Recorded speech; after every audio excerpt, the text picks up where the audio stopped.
Y'all ready to be history? Get started. Welcome. Hi. Hello, everyone.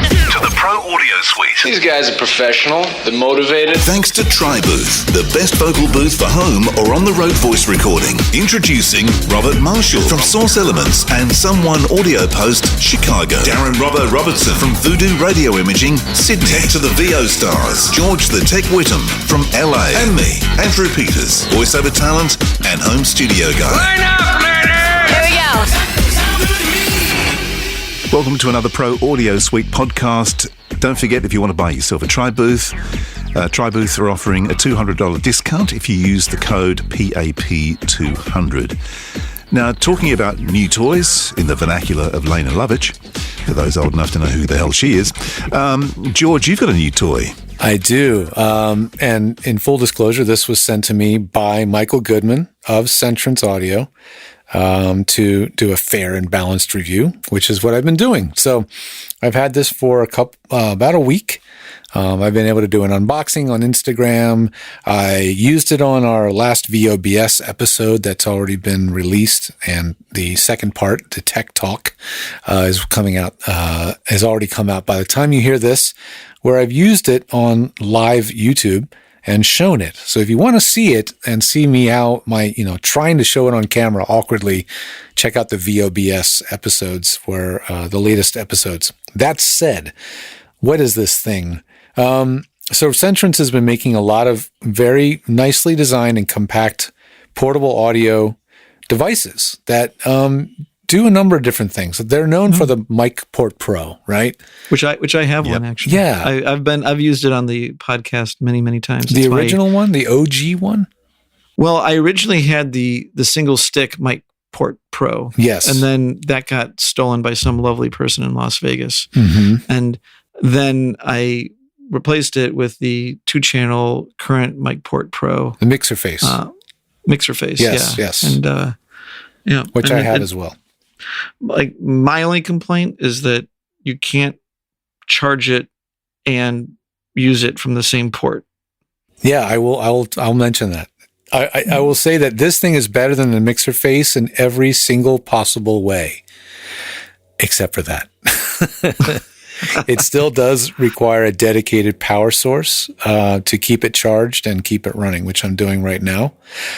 That's its only little caveat, I think. I think other than that, it's USB-C now, so the ports are, USB-C, which is nicer to have. They should last longer. And so if you've known the mic mixer face, this is going to look like all they did was just put a different color, faceplate on it, sort of a greenish color, and rename it, right? On the surface, it looks just like a mixer face, but they added a few really useful features. So this one comes stock as not only an audio interface, but also a recorder. So this does have the built-in, very simple to use. You can't get it without that? I believe this only comes with a recorder. Correct. Okay. I could be wrong, but check the website. If I'm incorrect, let me know. I didn't get that option because it was a very expensive option, actually. Right. Yeah. My mixer face is not a recorder, but they had a recorder version. I believe this is how it comes. So it is a built-in recorder, which some of you will use and always use. Some of you will maybe use, and some of you will never use. But it's nice that it's there, because I've always believed that a device for recording mission-critical content, let's say you're doing an interview with a celebrity, or you're doing a very long audiobook narration, or you're just having to record a long narration, you're being directed, right? And you're recording it, right? To have a secondary recording backup, to me, is such a huge relief. And this has it. So it's got a built-in recorder, but it's also, of course, an audio interface. So it does both. But what else it brings to the party is it has, and this is nothing new to people that have seen the mixer face and the MicPort Pro 2, and now there's a 3, by the way.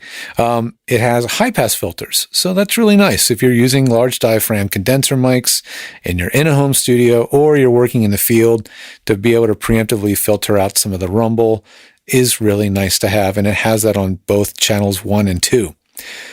It also has, I beg your pardon, it has it on channel 1, not on channel 2. In the place of that switch on channel 2, it has a mix minus switch. So when you engage that, channel 2 is a mix minus channel, and that allows you to plug with a TRRS cable this device into any device with a TRRS jack. What the heck is that? That's the standard headset jack that cell phones have. Most laptops nowadays have gone to this single jack. It's like my cable that I was using for my laptop with the XLR and the headphones on it. That's right. Yeah. It's an input output on one cable.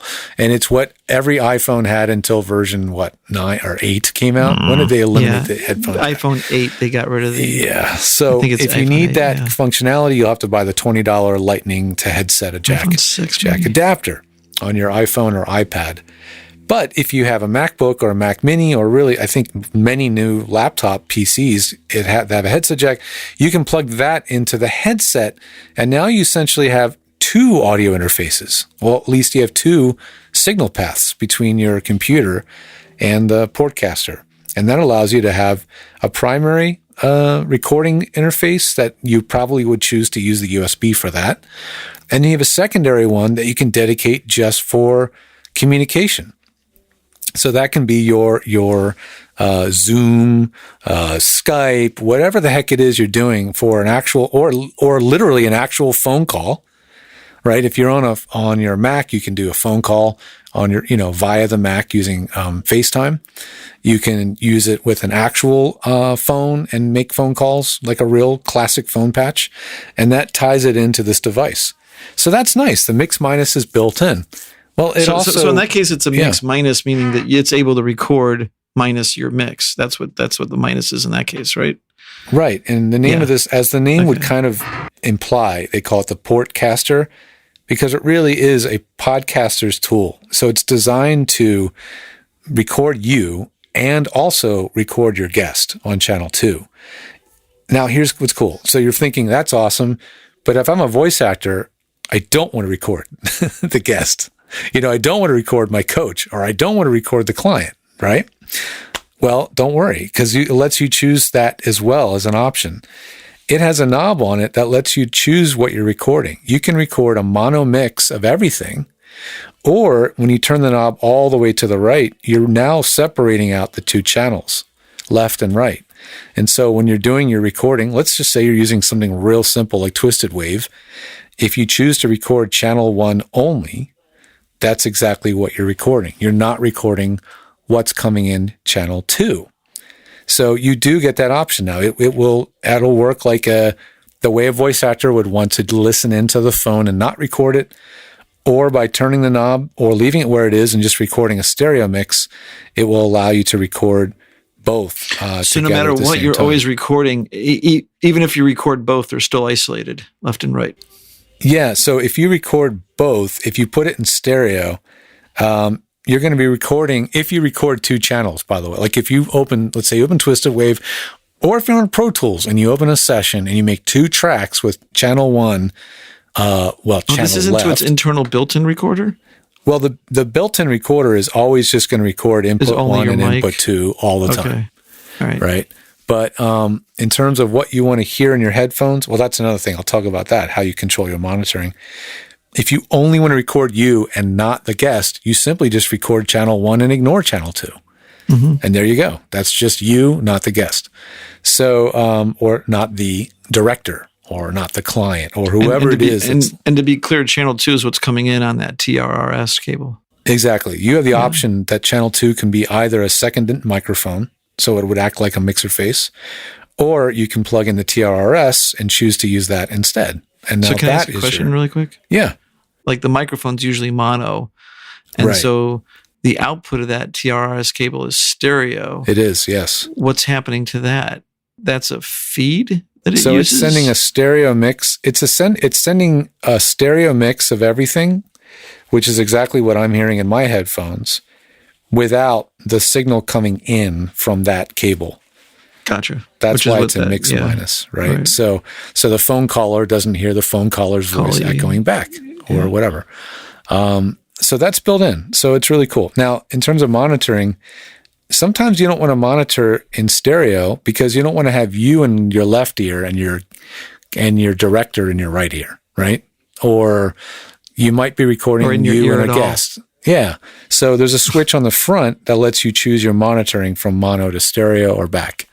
So you can choose what you like to monitor. If you're recording a stereo mic, you do want to monitor in stereo. You want to hear the stereo sound field. So it has stereo monitor mode. So that's a little switch on the front.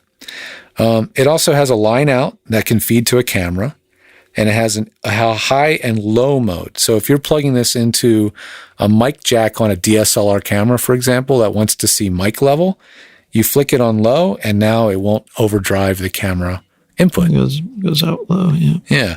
And then Does that change the impedance too, to be like a mic instead of high I don't know. impedance? It's got a really simple user manual. It has a user manual that you might actually read. It's essentially a 3x5 card. Yeah, it's like, imagine a 3x5 card book. So it's like the size of a 3x5 card, and it has you open it up, and it has 4 total pages, right? The front and the back. That's it. That's the whole manual.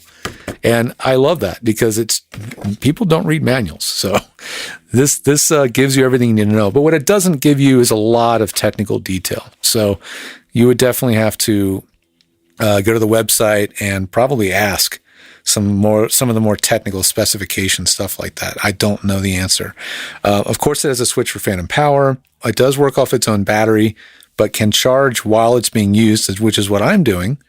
But the catch, and Robert alluded to this, is you do have to keep it charged. So if you only have a single USB cable going to it, it's not charging the unit. It's only signal. It's only a connection to the computer for a signal. Which means that one day it's going to screw you and its battery is going to be only lasting 5 minutes. And then you're going to have to do a battery replacement. And it happened to be during VOBS because I wasn't paying attention, and it did actually run down.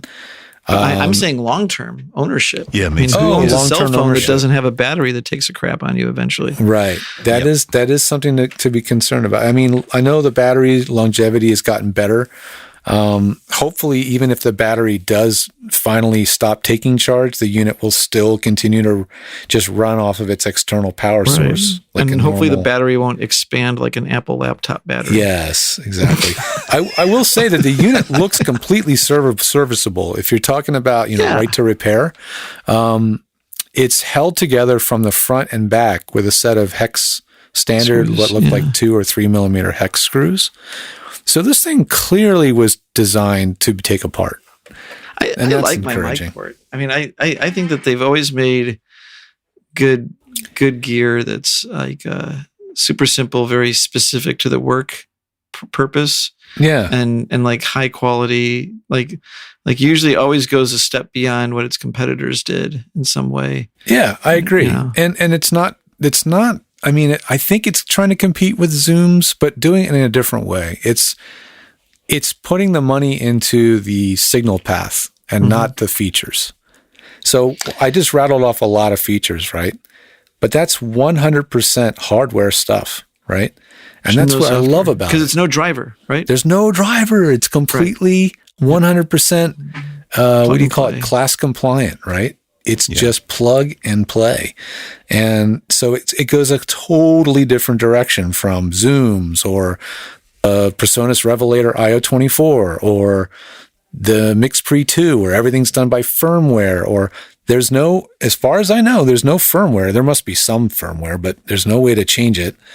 And there's no software. It's just a device. And There's just a chip. There's just a USB chip in it. Right. I bet you there's like, that thing is just a USB audio interface stereo. Yeah, it's straight. And that's chip. it's pro. It's just simple. This thing should work beautifully on a Windows computer. It should be an awesome solution for all the poor folks on Windows running, say, Adobe Audition, and they're trying to do phone patches on Zoom, and it's crackling, and things don't sync. This should be a really helpful solution to that problem. For the tweaky settings, do you still have to use their little tiny tool to push the buttons because the switches are completely submerged? Yes, that's right. So I know every I don't like single that. switch, yes, this is designed for field use where you want to give it to somebody and know that it's going to work and not worry that any switches are bumped or changed. So they give you a little pick tool. It looks like a sort of a SIM card removal tool. Yep. But you could really put anything in there, like a paper clip.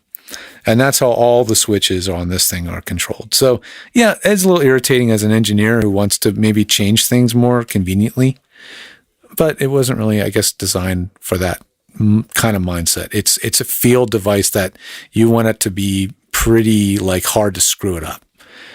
So on the last, I didn't even mention one more knob. It's got an input output blend for the USB monitoring. Mm-hmm. It's got the monitor knob for the headphones, and then it has another knob I haven't even turned off yet. I haven't even used. It has an auxiliary 3 and 4. So it has another TRS. That's in the MicPort Pro as well. Yeah, it's got this other input that lets you turn it up, and it's just, I guess it would let you monitor the camera sound, I guess. So like if you're rolling into a camera and you want to make sure it sounds good, you could feed it back in and monitor the sound of the camera. You can feed another input. I think that the input 3 and 4 feeds into the interface. This is what I don't know, because they're very Spartan manual, doesn't explain. There's no signal path map, or diagram. So I don't know if the aux 3.4 jack gets into the mix, or if it's only I think it gets into the left, right of the whole thing. Yeah, I don't know. And the other thing that the MicPort Pro has is it's got a pair of balanced outputs. Yeah, so they eschew that on this. This has no balanced outputs. No balanced outputs. They got rid of that's that. what they sacrificed.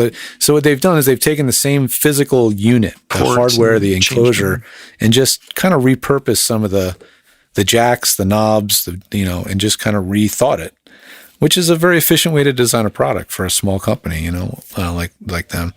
So, it's cool. It's got a 1/4-20 thread on the back. So obviously it's designed to thread onto a camera mount or anything that you want to mount it to.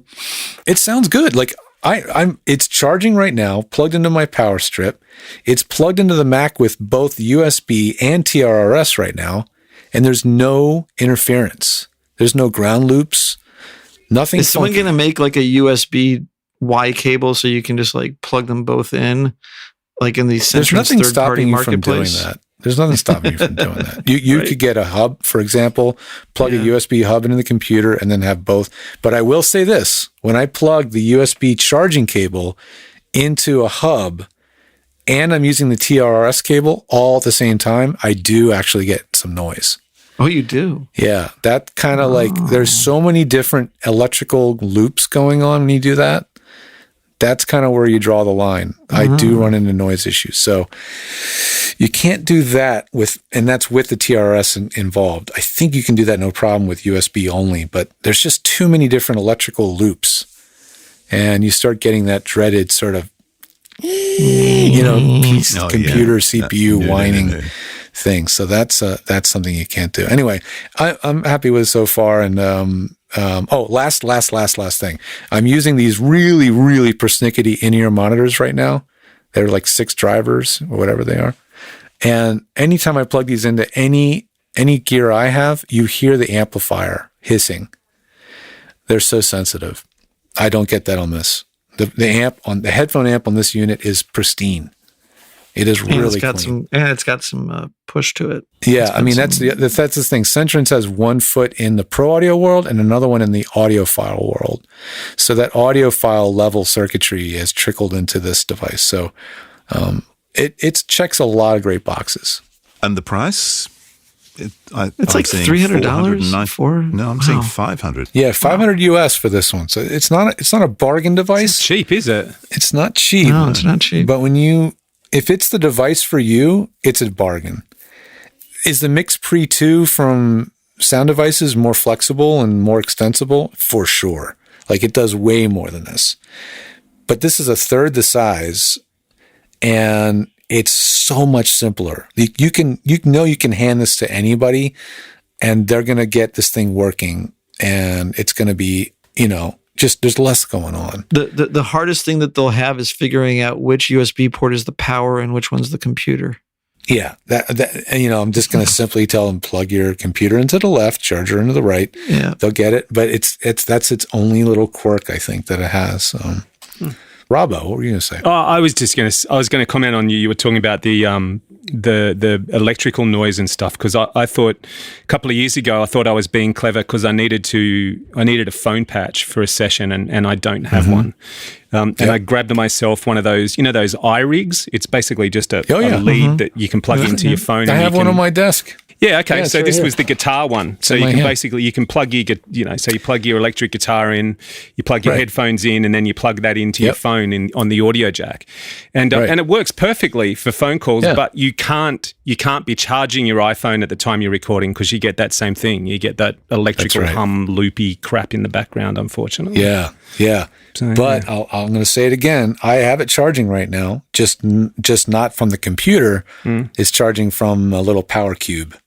This is actually a Roku power cube because it was laying around, but it's working perfectly fine. There's no noise. Do you know what would be a nice alternate feature of it? If you could use the battery to charge your cell phone.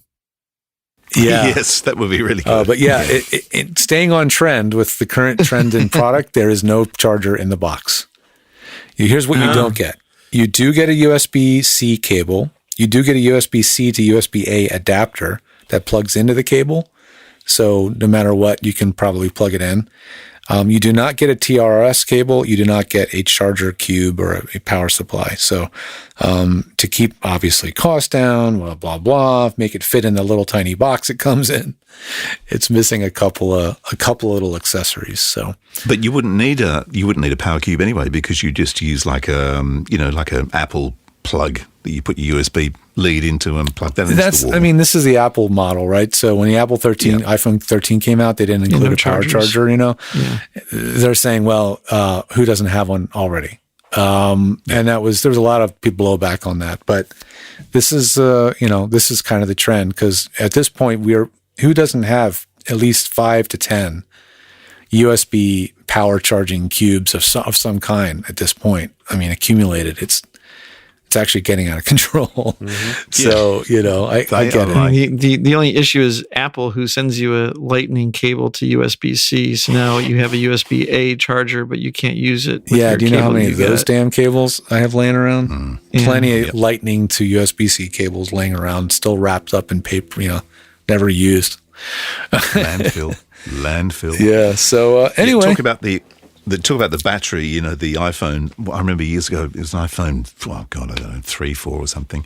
It was one of the kids' iPhones. Got up one morning, it had been charging, and it was like a pufferfish. The thing had actually just ballooned and pulled itself apart. Yeah. It was the most extraordinary thing. When I finally turned in my iPhone, George, you remember the iPhone that your girlfriend was like, you need a new case? Yeah. Okay, I finally turned that one in when the battery had shoved the entire glass off the top of it. No way. Well, I've got I got a 2012 MacBook Pro that sits in the corner for me to do my emails and all that sort of stuff on. And you can't actually use the trackpad on at the moment because the battery's expanded so much. It's just shoved it, so you can't get into it. Dude, get the battery out of there before you actually it leaks. And shit. Yeah, I have to do it. So when I change this setting in Source Connect, Robbo, you tell me if this turns into chaos. Okay, so now I've just switched my input in Source Connect. You guys can't hear it. You're on Source now, but now I'm sending the built-in headset jack connection. So Robbo, you're the only one that's hearing me, and you guys on the show are hearing. You guys listening to the production mix are hearing me on TRS. Say something. But Robert and Andrew are hearing me on the USB connection. So, Robbo, does it sound better, worse, the same when I'm using the TRS connection? Gain-wise, it's become louder. Yeah. But it probably doesn't change the actual sound too much. Well, so what that means is that the TRS connection through a Mac Mini is, dare I say, pro quality? Maybe not pro quality, but it's pretty good. It's pretty good, right? Good. Yeah, it's if you have your stuff dealt with properly, it's no worse than other cheap interfaces. Well, that was fun. Is it over? The The Pro Audio Suite. With thanks to TriBoost. Recorded using Source Connect. Edited by Andrew Peters. And mixed by Voodoo Radio Imaging. With tech support from George the Tech Whittam. Don't forget to subscribe to the show and join in the conversation on our Facebook group. To leave a comment, suggest a topic, or just say g'day, drop us a note at our website, theproaudiosuite.com.